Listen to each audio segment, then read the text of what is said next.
आज का विषय यीशु ने कहा मुर्दों को अपने मुर्दे गाड़ने दे। मत्ती 8 का 21 में the book of Matthew chapter 8 verse 21। यीशु के एक चेले ने उससे कहा, हे प्रभु, मुझे पहले जाने दे कि अपने पिता को गाड़ दूं। वचन 22। यीशु ने उससे कहा, तू मेरे पीछे हो ले और मुर्दों को अपने मुर्दे गाड़ने दे। यह वचन पढ़ने के बाद बहुत बार हम सोचते हैं कि यीशु ने ऐसा क्यों कहा। अब देखिए, यीशु तो परमेश्वर है। यीशु तो लीन, नम्र और दयालु है। फिर यीशु ने उस चेले से ऐसी कठोर बात क्यों की? देखिए, यहाँ पर आत्मिक बात हो रही है और हमें आत्मा की सहायता से समझना होगा कि यीशु ने ऐसा क्यों कहा। उन दिनों में बहुत सारे लोग यीशु के चेले बनना चाहते थे। बहुत सारे लोग यीशु के पीछे चलना चाहते थे, क्योंकि यीशु जब उपदेश करते थे तो एक अधिकार के साथ उपदेश करते थे। यीशु एक अधिकार के साथ बातें करते थे। यीशु मसीह जब उपदेश करते थे तो सबको लगता था कि परमेश्वर के बारे में ऐसी बातें हमने कभी नहीं सुनी। लोग भूखे और प्यासे रहकर भी यीशु का उपदेश सुनने के लिए उसके पीछे पीछे चलते थे। जैसे मरकुस 6 का 33 कहता है कि लोग सब नगरों से इकट्ठा होकर पैदल दौड़े, क्योंकि वो यीशु से मिलना चाहते थे। वचन कहता है कि उस जगह 5000 से भी ज्यादा लोग थे। और आगे वचन कहता है, यीशु ने 5 रोटी और 2 मछलियों के द्वारा उन सबको खाना खिलाया। इसी तरह से बहुत सारे चमत्कार यीशु मसीह द्वारा किए जाते थे, जैसे कि अंधों को आंखें देना, लंगड़े चलते थे, बहरे सुनते थे, गूंगे बोलते थे, लकवे के रोगी चंगे होते थे। ऐसे कई तरह के चमत्कार यीशु मसीह के द्वारा होते थे और लोग देखकर आश्चर्य करते थे। उन दिनों में कोढ़ी मनुष्य को चंगा करना किसी के लिए भी संभव नहीं था, लेकिन प्रभु यीशु मसीह कोढ़ियों को भी चंगे करते थे। यहाँ तक कि यीशु मसीह द्वारा मुर्दे भी जिलाए जाते थे। अगर कोई रोगी मनुष्य यीशु के कपड़ों को भी छू लेता था तो वो चंगा हो जाता था। और इन सब चिन्हों और चमत्कारों के कारण और यीशु मसीह के अद्भुत उपदेशों को सुनकर लोग यीशु के पीछे चलते थे और हर कोई यीशु का चेला बनना चाहता था और लोग यीशु को मसीहा मानते थे। लेकिन यीशु मसीह के उपदेशों को बहुत बार लोग समझ नहीं पाते थे और यीशु को छोड़कर चले जाते थे। जैसे यूहन्ना 6 का 66 में लिखा है कि इस पर उसके चेलों में से बहुत से उल्टे फिर गए और उसके बाद उसके साथ न चले।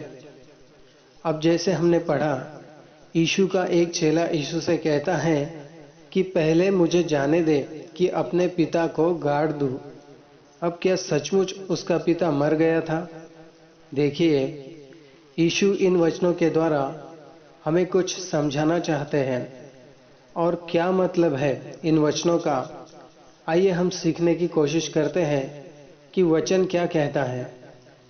दोस्तों, आज बहुत से लोग हैं जो यीशु का अनुसरण करना चाहते हैं, यीशु के वचनों पर चलना चाहते हैं, बाइबल के अनुसार जीवन जीना चाहते हैं, लेकिन सबके ऊपर जिम्मेदारियां हैं। सबको अपने परिवार को संभालना है। तो जब यीशु ने अपने चेले से कहा कि तू मेरे पीछे हो ले और मुर्दों को अपने मुर्दे गाड़ने दे, तो दोस्तों, क्या यीशु ऐसा कह सकते हैं? क्या सच में उसका पिता मर गया था? देखिए, हमें हमारे परिवार को संभालना है।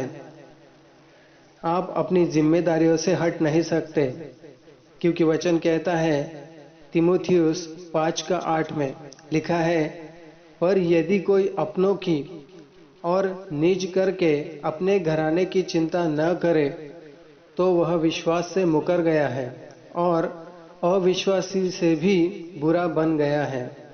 मतलब हमें अपने परिवार को चलाना है, परिवार पर ध्यान देना है, लेकिन इसका मतलब ये नहीं कि हमें सिर्फ अपने परिवार के पीछे ही पड़े रहना है। देखिए प्रियो, परमेश्वर अंत जानता है। परमेश्वर को पता है कि मरने के बाद आपकी आत्मा स्वर्ग में परमेश्वर के साथ रहेगी या फिर नरक में। तो परमेश्वर की नज़र में वो हरेक व्यक्ति मरा हुआ है। परमेश्वर की नज़र में वो हरेक व्यक्ति मुर्दा है जो नाश होने वाला है। परमेश्वर नाश होने वालों को जानता है, जो वचन पर नहीं चलता, जो वचन पर विश्वास नहीं करता, जो यीशु के बलिदान को नहीं मानता, वो हरेक मनुष्य परमेश्वर की नज़र में मरा हुआ है। देखिए, बहुत सिंपल है। जो यीशु के पीछे चलेंगे वो जीवित रहेंगे, मतलब अनंत काल तक जिएंगे। उनको मरने का अनुभव नहीं होगा। देखिए, अगर उस चेले का जिसने कहा मुझे जाने दे कि मैं अपने पिता को गाड़ दूं, क्या सच में उसका पिता मर गया था? नहीं दोस्तों, इसका मतलब है कि वो कह रहा था कि मेरी जो कुछ जिम्मेदारियां हैं मैं उसे पहले पूरा कर लूं, मेरे परिवार के लिए रहने खाने का बंदोबस्त कर लूं, मैं पहले अच्छा खासा घर ले लूं, बंगला गाड़ी ले लूं, और जब सब कुछ ठीक हो जाएगा तब यीशु मैं आपके पीछे आऊँगा। जैसे कि कई लोग सोचते हैं कि जब मैं बूढ़ा होऊंगा तब मेरे पास बहुत समय होगा, तब यीशु के पीछे जाएंगे, तब बाइबल पढ़ेंगे, तब प्रार्थना करेंगे। लेकिन कोई नहीं जानता कि वो कब तक जिएगा। इसलिए जैसे वचन हमें सिखाता है, यशायाह 55:6 लिखा है, जब तक यहोवा मिल सकता है तब तक उसकी खोज में रहो, जब तक वह निकट है तब तक उसे पुकारो।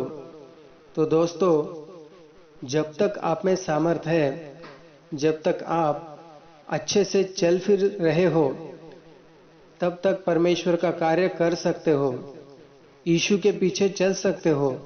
लेकिन दोस्तों, एक दिन समय निकल जाएगा और आप चाहकर भी परमेश्वर की सेवा या परमेश्वर का कार्य नहीं कर सकते, क्योंकि वचन कहता है कि मरने के बाद परमेश्वर की सेवा कौन कर सकता है।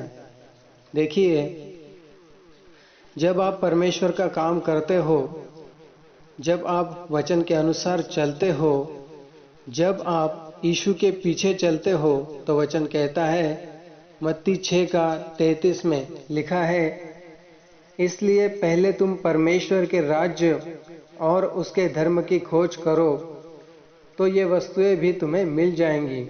इसका मतलब यह है कि आप परमेश्वर का काम करते हो, उसके पीछे चलते हो, तो प्रभु आपकी ज़रूरतें जानता है, वो देख लेगा और सब कुछ आपके जीवन में पूरा भी करेगा, आपकी सारी ज़रूरतों को पूरी करेगा। लूका अध्याय 9 और वचन 62 लिखा है, यीशु ने उससे कहा, जो कोई अपना हाथ हल पर रखकर पीछे देखता है वह परमेश्वर के राज्य के योग्य नहीं। मतलब जो यीशु के पीछे चलने का फैसला कर लेता है उसे वापस मुड़कर नहीं जाना है, उसे पीछे मुड़कर नहीं देखना है। जो अविश्वासी का जीवन जी रहे हैं वो परमेश्वर की नज़र में मुर्दा है, क्योंकि परमेश्वर उनको नाश होने वालों में गिनता है। इसलिए यीशु चेले से कहता है कि तू उनके लिए अपना मार्ग ना छोड़ जो अनंत काल के जीवन को पहुंचाता है। इसलिए यीशु ने चेले से कहा कि तू मेरे पीछे हो ले और मुर्दों को अपने मुर्दे गाड़ने दे। एक वचन में विश्वास से भटक जाने वालों के बारे में लिखा है, इब्रानियों की पत्री 6:6 लिखा है, यदि वे भटक जाए तो उन्हें मन फिराव के लिए फिर नया बनाना अनहोना है। देखिए, प्रभु नहीं चाहता कि हम फिर से संसार में मिल जाए। प्रभु नहीं चाहता कि हम उद्धार के मार्ग से भटक जाए। इसलिए यीशु चाहते हैं कि हमने जो पाप छोड़ दिया है, जो बुराई हमने छोड़ दी है, वो फिर से ना करें। परमेश्वर ने हमें संसार से अलग किया है, हमें फिर से संसार में नहीं जाना चाहिए। इसीलिए यीशु ने कहा, तू मेरे पीछे हो ले और मुर्दों को अपने मुर्दे गाड़ने दे। मतलब हमें पुरानी बातों को छोड़कर यीशु के मार्ग पर चलते रहना है। याद रखिए, यीशु ने हमें अपने परिवार को छोड़ने के लिए नहीं कहा। यहाँ पर यीशु आत्मिक बातें कर रहा है। इफिसियों 5:14 हम पढ़ते हैं, लिखा है, हे सोने वाले जाग और मुर्दों में से जी उठ, तो मसीह की ज्योति तुझ पर चमकेगी। देखिए, इस अध्याय को आप पूरा पढ़ेंगे तो परमेश्वर पाप में चलने वालों को मुर्दा कह रहा है। तो यीशु नहीं चाहता कि हम उनमें मिल जाए। इसीलिए यीशु ने कहा कि मुर्दों को अपने मुर्दे गाड़ने दे। बहुत बार मसीह विरोधी लोग इन जैसे कई वचनों का सहारा लेकर बाइबल या यीशु को गलत ठहराते हैं। इसलिए जब हम किसी को सुसमाचार सुनाते हैं तो हमें उनके सवालों के जवाब देना आना चाहिए।